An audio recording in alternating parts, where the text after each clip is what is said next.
اهلا بيكم حبايب ميدليرن في كل مكان. معاكم الدكتور طارق عبد الحميد مره تانية. الحقيقه انا بس حبيت اوضح حاجه حصلت خطا، يعني غير مقصود، حصل في ميدليرن دوت اكاديمي، واللينك موجوده تحت للي عاوز يدخل بعد ما يشوف الفيديو ده.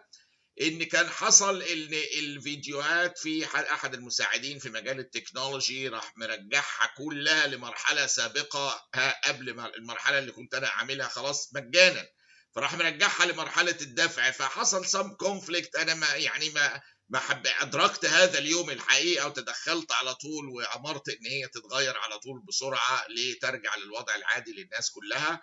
فاهلا بيكم معانا، بس اضغطوا على اللينك وادخلوا وطمنوني بس انكم لاقينا مجانا كما كانت وشغاله معاكم. انا اطمئنيت بنفسي، بس احب برضو اطمئن منكم، لان يعني بتحصل اخطاء في مجال التكنولوجي، هو لم يكن يقصد ذلك، لكن يعني دوسه خطا بتبص تلاقي السيستم كله راح لك لمرحله ثانيه.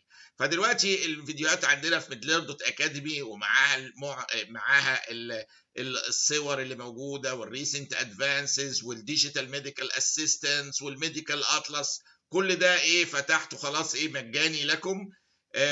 ومعلش يمكن اخر كام يوم حصل لخبطه، دي ما كنتش انا مدركها، كنت مشغول جدا، فاول ما ادركتها النهارده صلحتها على طول، واتمنى ان شاء الله تبقى شغاله معاكم كويس.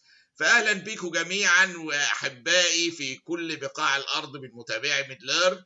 اضغطوا على ميدلير دوت اكاديمي، موجوده تحت في اللينك، ادخلوا عليها وهتلاقوا ان شاء الله الفيديوهات اشتغلت بالوضع الطبيعي مره اخرى، اللي انا كنت اقصده which I intended from the beginning.